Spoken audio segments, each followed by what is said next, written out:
Hi, it's Susan from Worldpeacefull, and I felt to do a video tonight because I was just watching The Drum. I'm not a big television watcher, but I watched it tonight. And I'm also studying community services now. So looking at issues of diversity, looking at misogyny, and also the opposite to that. I found out a new word today, which I've actually just forgotten, but it's to do with the female version of that. So where the misogyny is a hate against women, or and a superiority to women. Of course, there's the opposite in women too.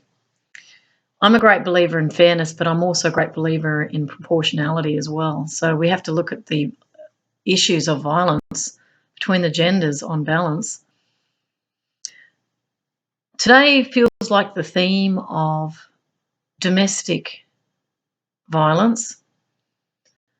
I had a chat with someone who gave me the male perspective of his own struggle to see his child and have that child taken away without his permission, without his knowledge. And he also found himself fighting allegations that were made about him in respect to violence, which were untrue in his view. I'm just going to take that off because I'm a bit hot. I just want to go into vibration around all of this, because what I see is, in my own culture, there's massive denial around mindsets that are very unquestioned in respect of balance between the genders and fairness. The general theme, of course, is domestic violence, but that domestic violence can translate into workplaces, but it can be a much more suppressed form of domination, a suppressed form of control was the word that was used tonight. One of the authors on The Drum was talking about this control issue. She actually had a terminology around it. Of course, control is when A wants to get control over B. I see it in both genders, the need for control. Control is not love. We see it in management as a means of gaining control over something. We manage it, or risk management. These are all control types of conceptualization and action.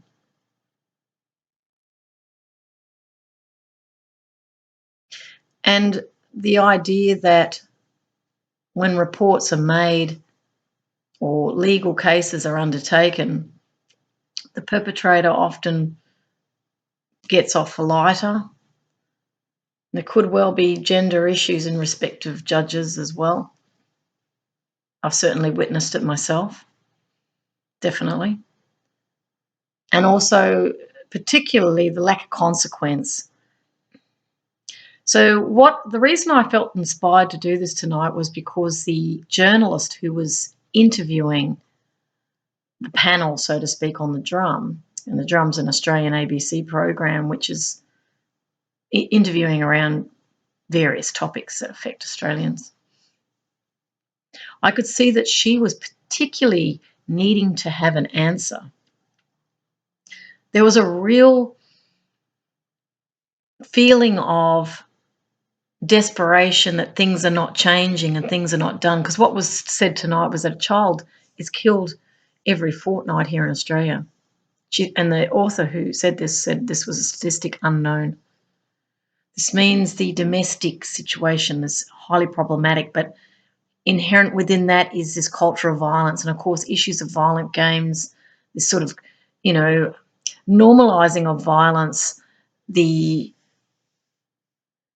and this came up today in conversation with the group I was with too, pornography, and I've even read something not long ago where the pornography is getting more violent, and like the woman's really loving it and she's not.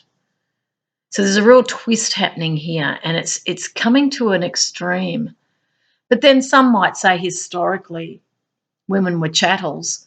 We've come a long way. So everything depends on the frame you put around it. But maybe it's becoming more visible as women are awakening themselves through education and so forth. We don't want to be held down anymore. We want to be equal. We are equal in truth, but there's structural and psychological impediments to women's full expression of who they really are. And of course, we keep being portrayed through the media as sexual objects rather than people with, loves and interests and courage, and passions equal to men. But we're often going down constrained trajectories, particularly with mothers of children, that given that they're predominantly the primary carers. So there is this gender divide on the basis of having children and creating families. I've not done that, so I'm kind of coming at it from a perspective of a woman who's gone her own way, and I have, and I've carved out a life coming out of my inner self. Now, I live in a homeless state, for those who don't know, who haven't watched my videos, but that has been part of the journey that I've chosen as I've spoken up, and I've stepped off that cliff of certainty. I've stepped off the cliff of victimhood, and I've learnt to trust life. I've also managed the balancing act of not being angry at those who have caused me harm, where I've not had any apology, nothing, for some of the issues I've had to confront. There's definitely not been a just outcome.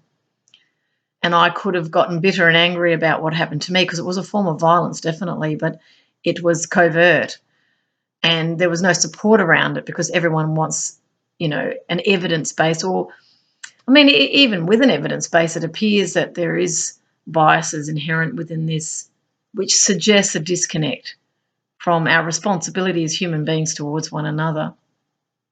So I'm not carrying much baggage, a little bit of baggage probably, but not much, as I've worked a lot of things through, and I've chosen to empower myself.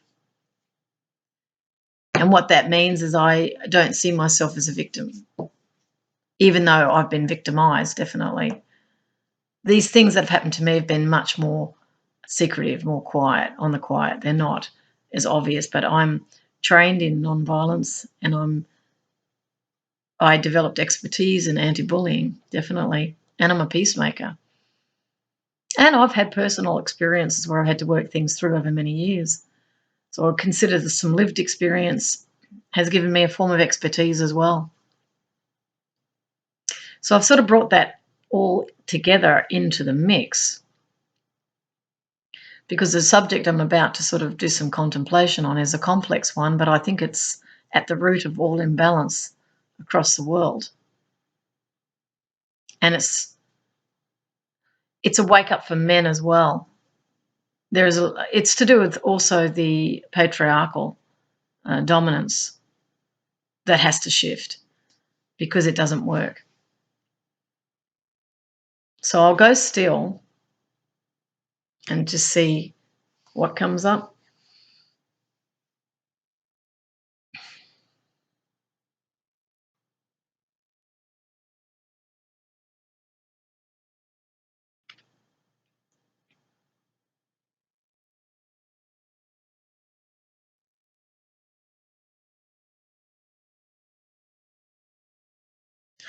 Seeing a mother and a baby. I'm just going to report things as I see them. When I go still, I actually go still and I actually think nothing for a time. Then an image will come. What the feeling is around the mother and this naked baby is a real intimacy.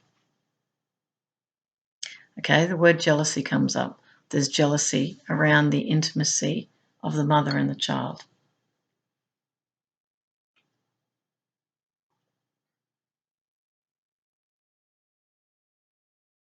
The father on the outer.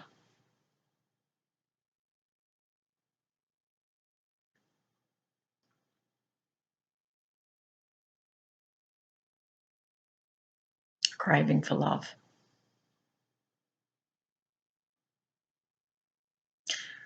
Word triggers comes up, triggers.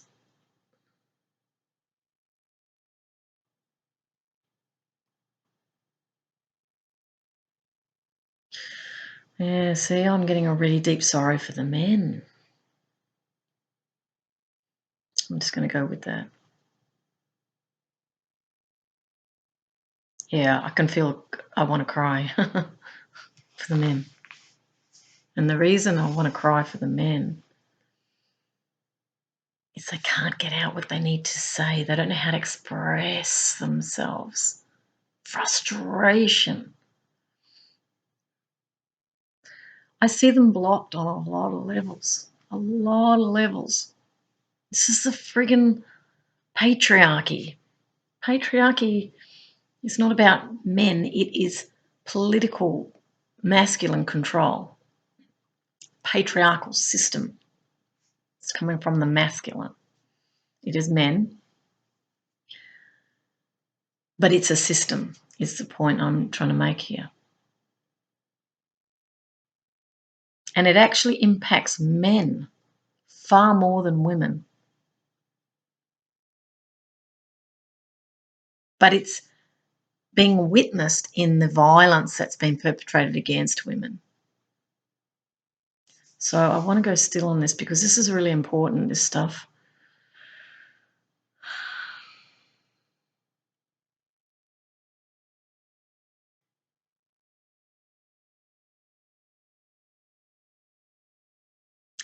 The words little boy comes up.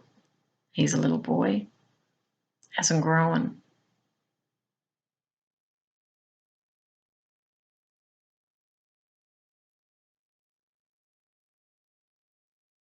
A lot of fear around doing the wrong thing. Males don't like being humiliated, don't like being. They find other men very violent, or potentially so. There's a great fear around that. But they'll cover it with bravado. They won't cry or show fear or talk about it. Because the minute you show fear, there's a vulnerability there, you're going to get attacked. So the men know intimately that any sign of softness gets attacked. Okay, why is that?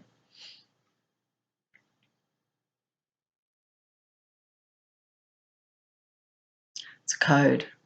It's a male code that's been handed down through generations.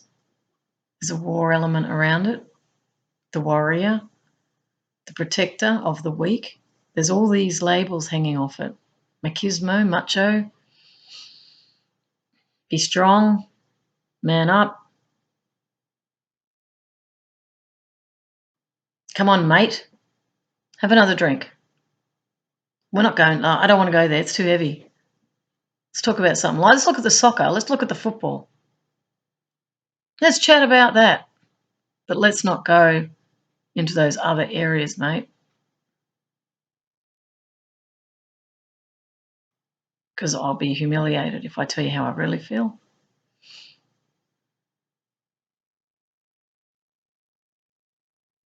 Got to be successful. Got to make something of myself. Very conscious of what people think. So what's being expressed here is there's a lot of narrative around being a male. A lot of cues, a lot of codes. There's a male code. You don't do this, you don't do that.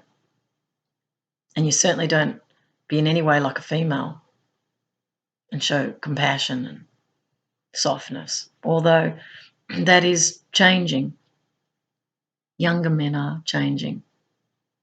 I see babies on men's chests as they're walking. So around the world, the male is starting to slowly take on the mothering role of the baby. And the mother's taking on the masculine role of working. So there's been a little bit of a shift between the genders as they're seeking to find each other through walking in the shoes of the other, because what had happened is one party doesn't know how the other party is living. So a mother home with a baby, they think, oh, she's just feeding the baby. She's got nothing to do all day. The woman's exhausted. She's constantly attending to a child that has great needs, or it's crying a lot, or she gets socially isolated. She's bored. Cleaning the house. It's like, is this my lot in life? Got to be a good mother. Because if you're a bad mother, society comes down really hard on you. It's much harder on the mothers than the fathers. Fathers are expected, like boys, to behave badly. There is an acceptance of bad behaviour in males. As it's being a male, it's not. It's socialised. Socialisation is the key word here of how we are role modelled, how we are taught to be our gender. And those who teach us are our parents or caregivers.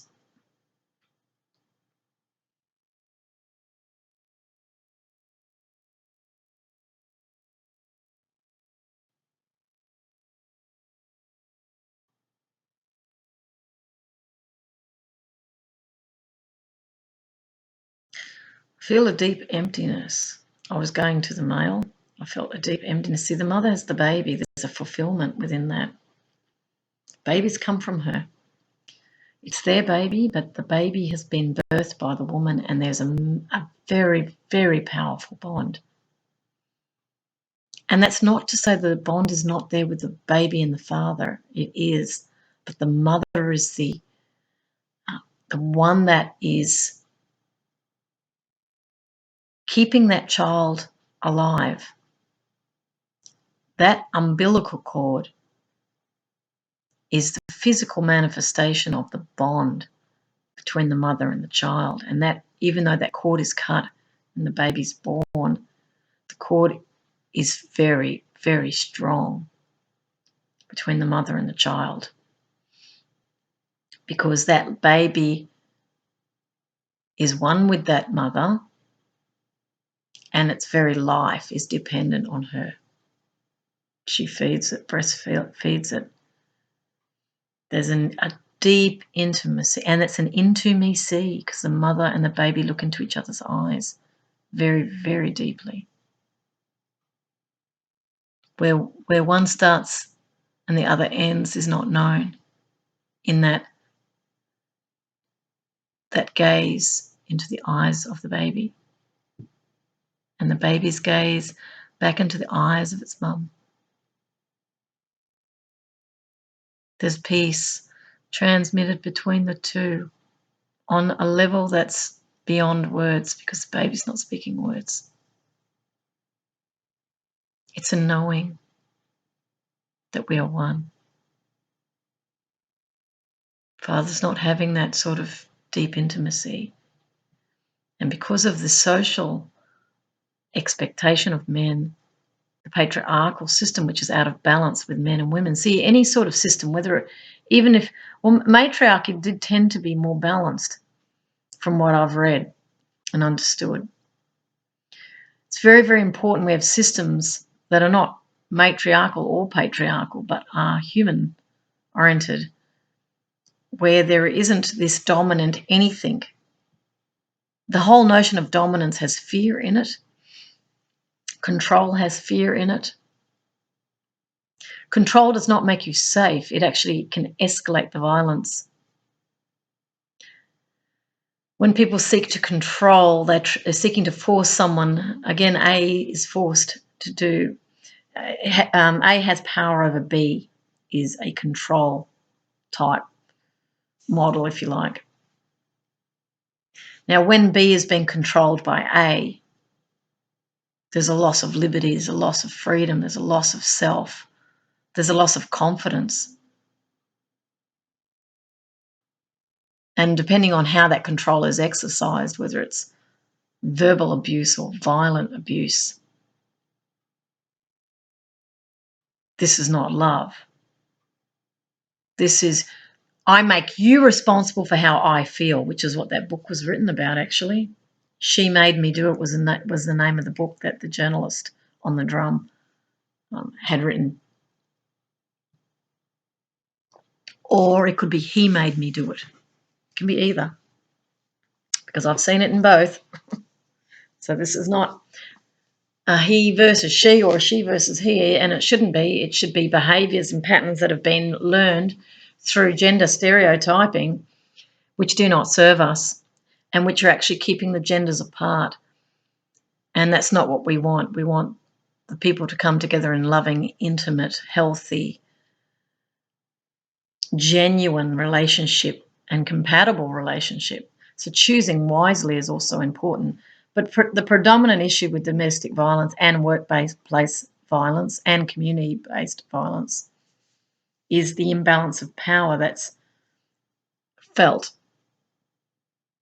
And it's felt in both. It's an imbalance is what it is.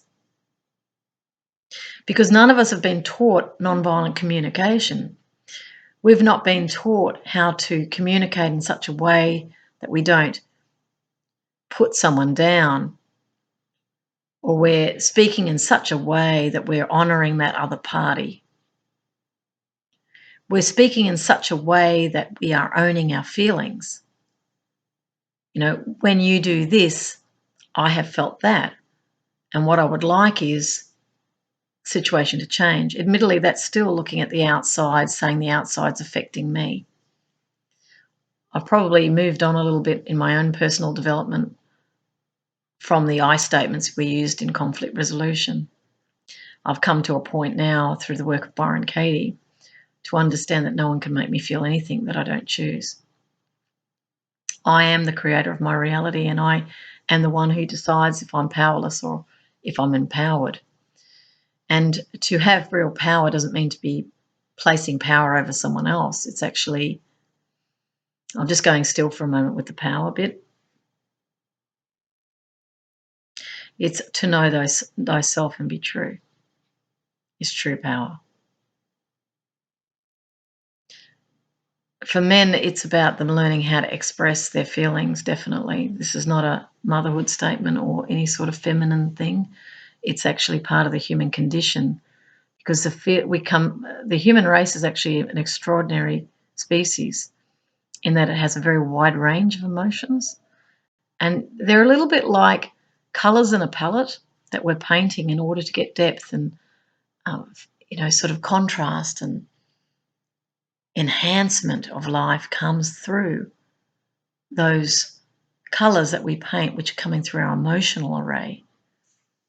Like at the moment, I feel passionate, I feel peaceful, I feel loving, I feel really calm. But, earlier on the day, I got a bit, passionate when I heard things that I thought were unjust. My car broke down. Actually, I was pretty peaceful when it broke down, but I noted I don't have any money, can't fix it. Where do I put my things? I'm house sitting. How do I get to TAFE? And I don't know why that was, but I found an inner peace at the time. But I realised that I can't do anything if I break down. I can't even get a tow truck because I've got no money. It's a very interesting space I live in. But the point being is I could have panicked, and I didn't. I didn't have a phone either, by the way. And I ended up going across the road and met a woman and used her phone, told her I had no money. Now, I could have hidden that as a socially unacceptable thing to be poor, but I don't care. Can't be bothered. I was noticing that today. I don't care.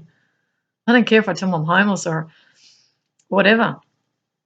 So the point I'm saying here is that I'm finding empowerment within myself and I'm losing fear. Probably because I've been through a lot in my life. Experience does that. The truth sets you free. So once you start to confront life and you start to learn about it and you overcome your problems, you actually find more wisdom arises within you. And the wisdom gives you the confidence and the knowingness that you can solve this issue. Or the trust to just let things unfold. Now, I've spoken, harking back to the violence issue, I've spoken to women who consider themselves very confident but became caught up in a violent relationship. And they were shocked. And in fact, the woman I'm thinking of is one I talked to who was homeless. I interviewed her on the street. And she said, I was a chef. And she said, I was on eggshells with him. She said, but it started off great. He was a wonderful man. And she said, over time, he just got more and more aggressive. And to the point where she was getting beaten up and lost self-esteem. She was a confident, vital woman who just was being crushed by a person who hadn't dealt with his issues. And I guess the more he had her cowering, the more he felt he could control her, and she didn't leave. Because that was mentioned tonight, that some people think when they don't leave, it means that they're fine with it. No, they may not have an economic means to leave, or they may have been so undermined that they just don't feel they can cope, which is worse. But she said to me that the street was better than having a house with him. And I was really saddened to hear her story. And there she was trying to eke out survival. And the real underlying feeling that I had to do this video was also the fact that the issues in the domestic violence, the homelessness, the disability, the old age,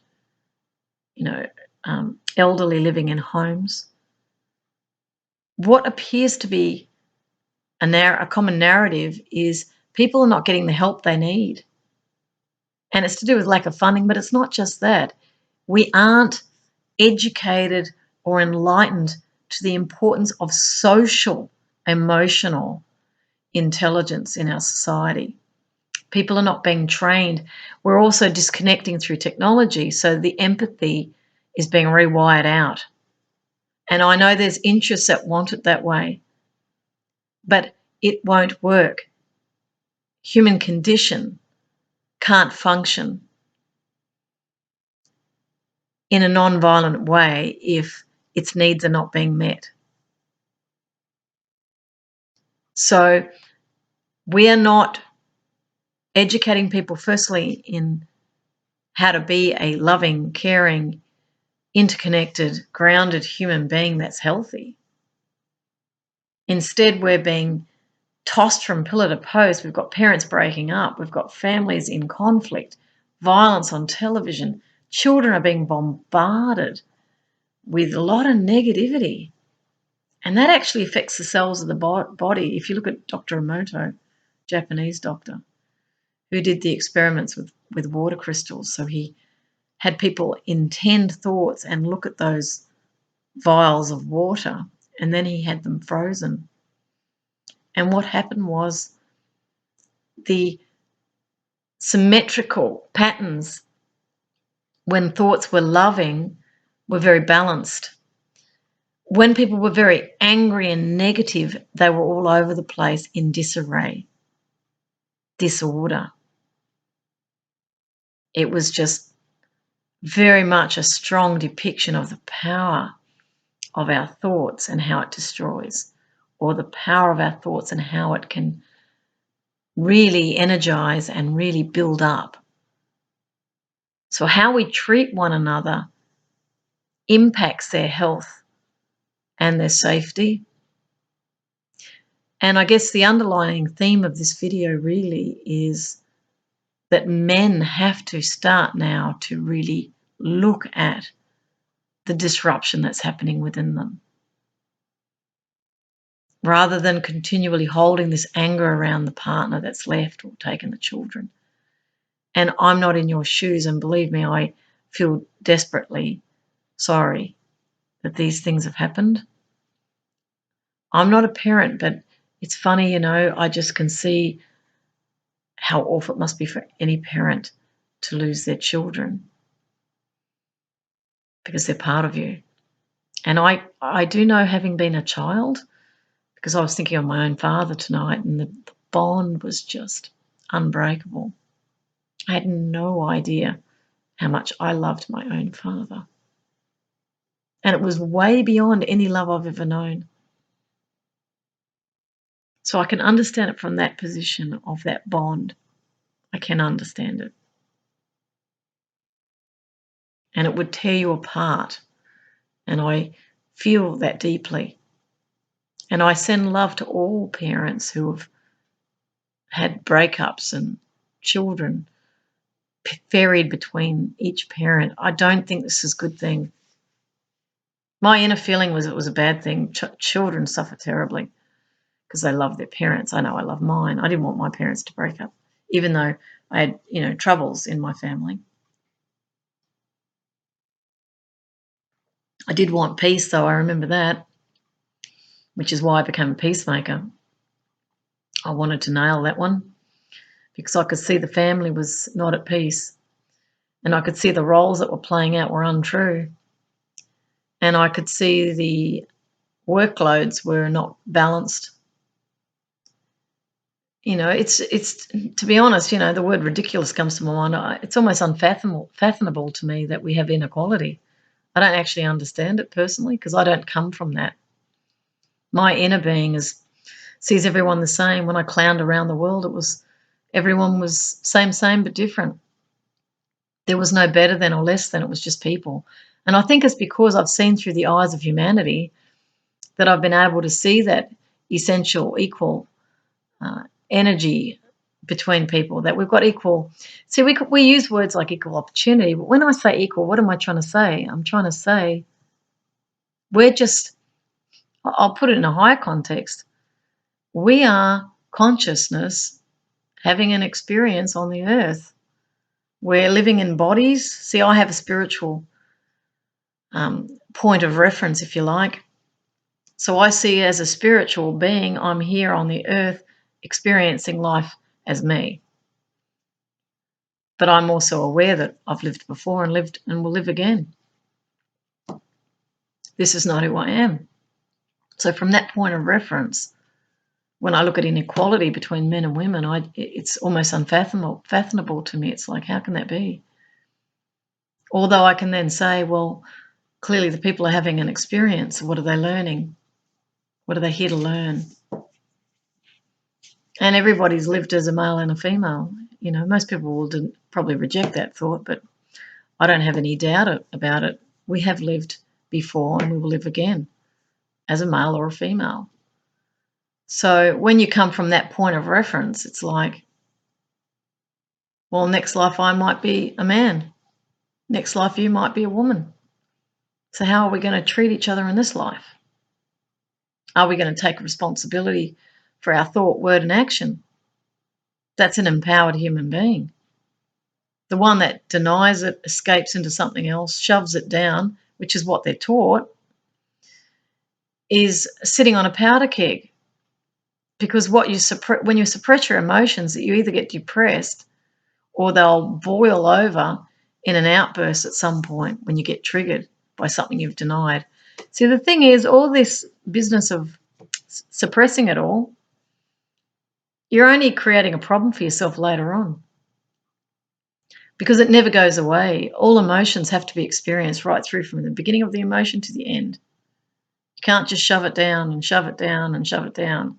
Eventually, it's going to come out one way or another because that's the human condition. It's got nothing to do with gender.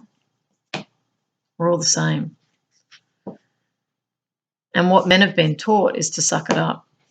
You're not allowed to express it. You're not allowed to sit and bawl in the corner in a fetal position. Well, you might have to.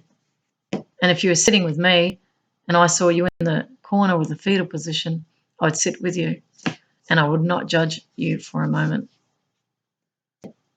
I would wait until you got it all out. Then I would hold you. And I'd rock you. See, I can feel it. The pain is so great in the men. It's huge.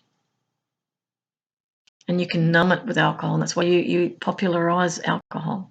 Let's have a beer, mate. Come on. Because I need to feel again. I need to feel happy because I'm not happy. I need something to make me happy because I don't know how to make me happy. I'm so suppressed and so bloody bottled up and so bloody sent down a trajectory and burdened with things I have to do that let's just have a bloody drink and forget about it because it's all too much. You can't be doing that anymore. You got to go, mate, I'm not going to have the beer. Why don't we go for a coffee and do you mind if we have a chat? Let's have a talk about this because I've got a problem here I need to solve.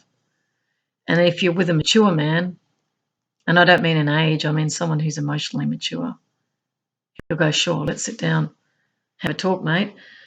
What do you want to talk about? Well, I love my wife, but sometimes I don't understand what the hell she keeps going on about. She's a woman. She should be working with the kids. She's always on my case. I never get it right. I'm always, feeling like I'm stressed every time I come home.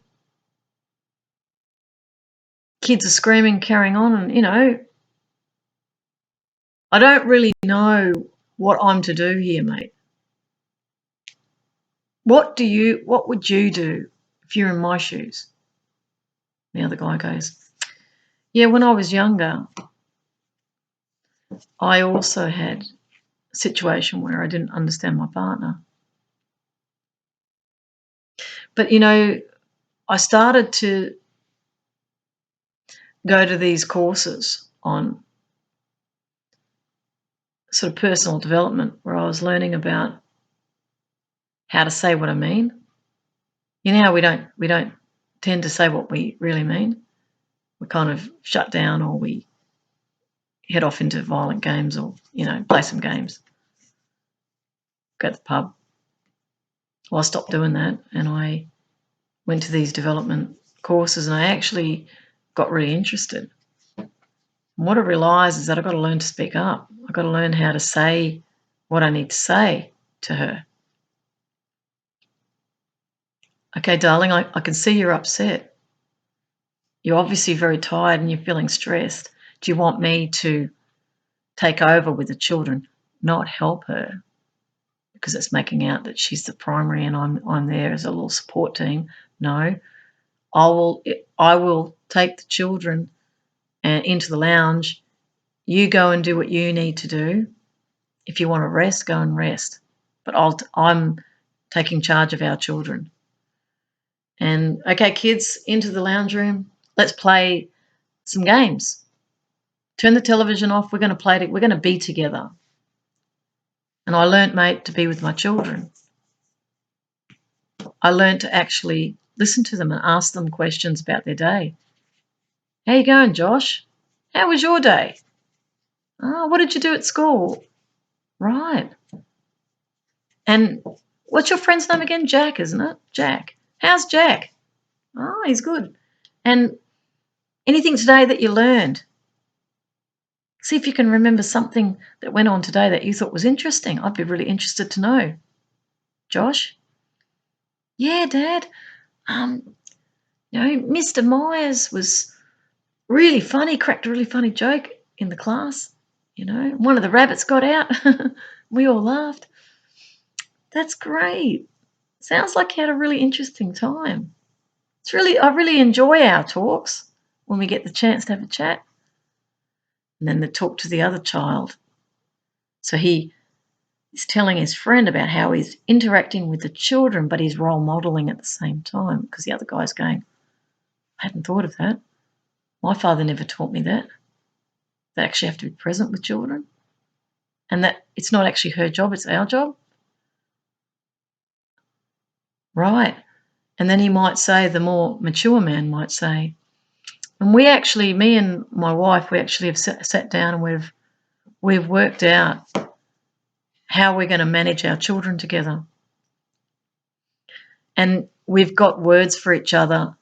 When it's getting too much, we've got our own special language that we've now chosen. So when it's all getting too much for her, she might say time out or whatever, rather than blowing a fuse because she's tired and angry. And so we're both working out the times that we can help each other the most because we're a team. and see what this is really about is equality, you see. What the wiser one has learned is that he's got to actually sit with his partner and work out strategies on how they can both optimally manage the family. It's not her job to manage the family. It's a shared responsibility. And the more they work as a team, the more healthy and balanced their children will become. Because it's the balance that's critical in parenting. It's not about how much you buy children.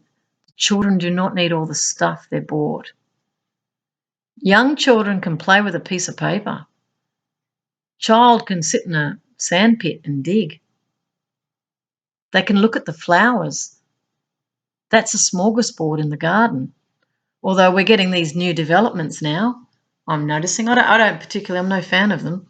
We've got the 2 buildings on the one piece of ground, and the children don't have much of a play area now. So we're supposed to go to parks. I grew up with a backyard, and it was an endless joy for me to play in the backyard.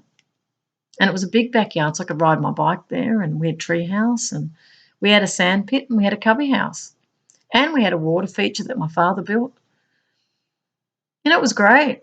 Really liked. We used to sit in the banana chairs and sunbake, and it was great. Listen to the music inside. Can't do that with these new developments. Quality of life is changing. So coming back to those 2 men having a chat, strategies are being discussed on how to manage this, and also relationship. Yeah, right.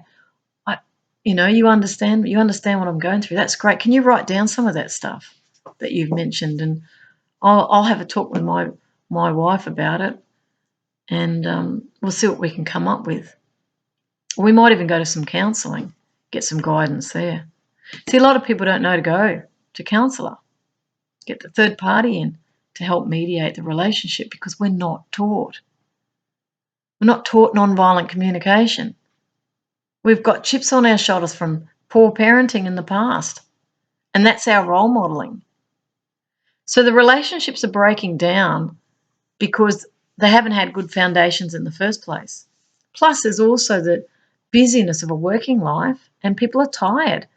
Most of their time is given to business, when the children actually need at least half of that time. Children actually need. That's why we had villages, we had tribes, because the children had people around them the whole time who were loving and nurturing. That's why there's a great peacefulness in Indigenous. Particularly the American Indian comes to my mind.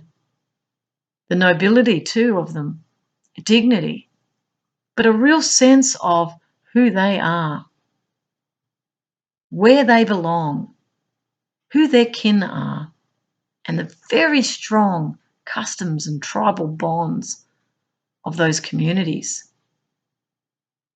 That's what makes people strong. We're all separated. We're removed at young ages. This business of childcare centres is the worst thing you can do for children. Yes, they will survive it. Yes, they will learn in those centres. But those vital years with family are essential for mental health and mental development.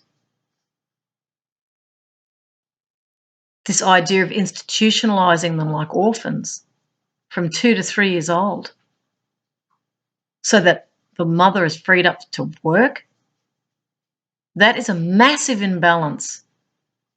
And that's only going to increase the division between men and women, because there's essential insecurities that are sitting there that will never be healed, because a child has never felt the security of those loving parents. A childcare worker is not a loving parent. I spent time in early childhood as, at learning the caring. I've also been a clown with young children too, where they can experience the laughter and the love. The human being must be loved by a group as it's being raised. Till 15, they need to have strong family connections. Relatives, I don't know my nieces and nephews very well. I didn't know my grandfathers at all. And with my grandmothers, it was like saw them occasionally, if at all. I only have a few memories of my father's mother. So I don't have a strong sense of family. And that's a real deficit. That's where I am not rich. But where I am rich is that spiritual life for me compensated. I had to reach for truth, which was what enabled me to find my center. So I don't actually need that now. I don't need family. I mean, I enjoy it when I connect, with my mother. My father passed last year. Oh, there's a little cat here wanting. Got a cat here wants love. always have animals around me. So I can't emphasize enough the importance of learning nurturing, the importance of learning sensitive communications, the importance of balance in relationship where one doesn't dominate the other. Equality. I've had equality in a marriage and it was wonderful. And we helped each other. No one dominated anyone. If I was wrong, I admitted it. If he was wrong, he admitted it.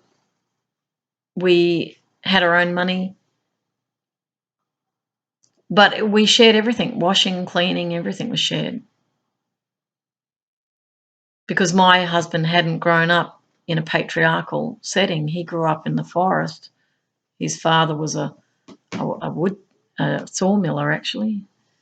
And I don't know much about his dad, but he used to spend a lot of time with his dog. He used to, even as a 4-year-old, he was out there in the forest with the dog. And he was incredibly secure as a person and a very, very kind man. So I had a very normal marriage, a very natural marriage. I didn't play the part of the woman. He didn't play the part of the man. We were just two people who loved each other and we supported each other. There was no violence. I did say to him at the very beginning when I first met him that if he ever hit me, I'll be gone. He never did, and it never even came close to that. He was a really lovely man. I was so lucky. And in fact, I had a lot of healing, with him. He was a very gentle, beautiful soul, and he was my best friend. And the love was so great that I said to him that if he ever changed his mind about me, he was free to go. In the marriage, there was no contract. Even though we were married, he could go. And that day did come.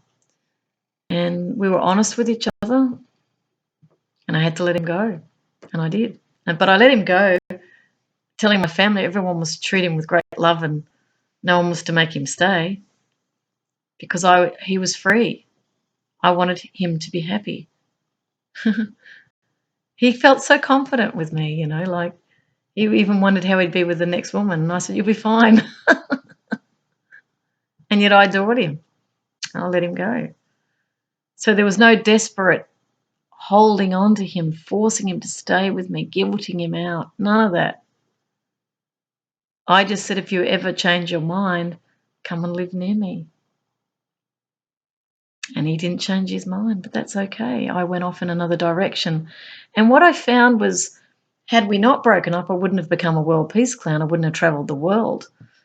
I wouldn't have had the most extraordinary experiences that I've had. I wouldn't have been, having expertise in anti-bullying. And, I've had a really amazing life, in Russia with Patch Adams and being a clown and a poet. These things would not have probably come to pass had we stayed together, even though he was a gorgeous man. And he would have made a great father. But I let him go because that's what love does. When you love someone and they want to go, you let them go. You want them to be happy. And if he's not feeling the same way, he's being honest.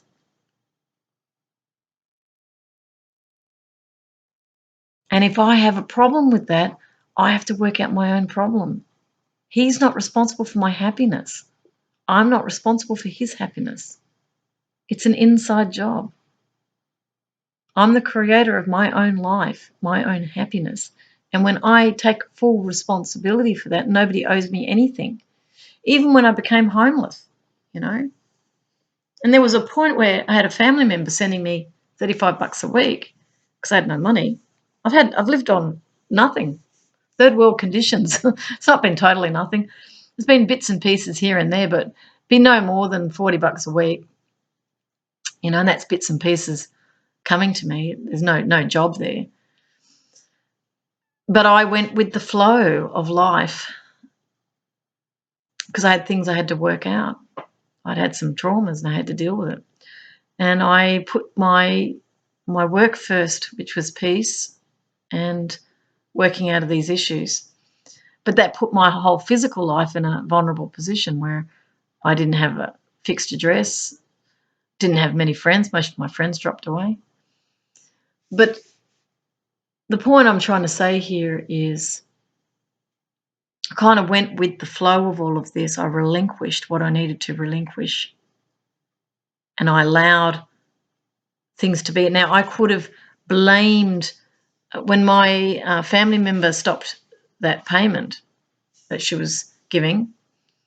I could have really felt hard done by because I had no money and it was close to Christmas. And there was a bit of a fallout that happened. But I didn't feel that. I told her that if she ever felt she didn't want to give, she owes nothing to me. She doesn't have to look after me. I'm all right. I trust life. And because I had that attitude of you're not responsible for me, only do what makes you happy, I want you to be happy, there was no resentment in me. So you can see the way I'm framing it, in the case of my husband, you're free. And that decision was made when we first met. You're free. If you don't love me, you leave. I wouldn't want you in my life if you don't love me. Now, I don't have kids, so there's not a lot of complication there. But nonetheless, I'd already set a wise intent at the very beginning. Same was when this family member wanted to give me this money. She said she felt inspired to. I said, well, okay, I won't say no because I do need it. But if at any point you don't want it, then don't. Because this is not begging. I'm not asking for you to give me anything. I'm responsible for my own life. And so what that ended up doing for me was it stopped me from feeling anger and resentment and victimhood by freeing that person in the first place. That's what love does. So the real issue with domestic violence is that people are not loving each other and they're not loving themselves, because you're only going to create far more pain when you hurt other people. It's not going to work. You won't achieve what you're here to achieve. Nobody owes you anything. Yes, we might want people to turn up in a certain way, but the reality is they don't typically. And yes, you can talk to them about your own truth, but never hold people in a place where you're forcing them. Let them be free. And hopefully, if more take on this type of thinking, we might see less murders of children and spouses. Pardon me. We've got to take responsibility fully.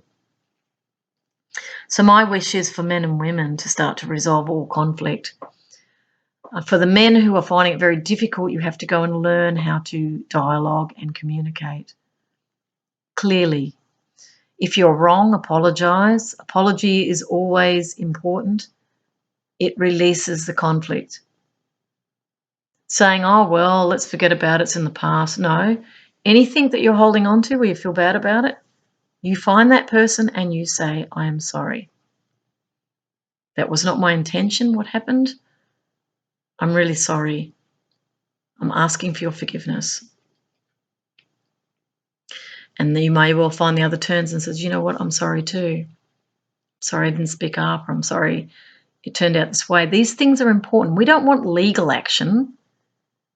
We need to resolve our conflicts and heal, not take that anger and bitterness into the next relationship and the next one. Because the children, they feel it, they experience it, and then they model it. And this is how we get violence transferring in families over generations. So nip it in the bud, take full responsibility. Where you're wrong, admit it. If everybody's upfront and honest, then we will be learning really constructively from the hardship in relationships, but we'll also get to experience the great joy of love in all its forms. So I'll leave you with that. Thank you for listening and watching, and I hope I was of service to you tonight. And I send peace into the world that we might reconcile. I think it's absolutely essential for climatic stability as well as planetary stability is when the masculine and the feminine finally unite. That will be your peace on earth. Your Garden of Eden will most definitely manifest from that. Take care. Bye.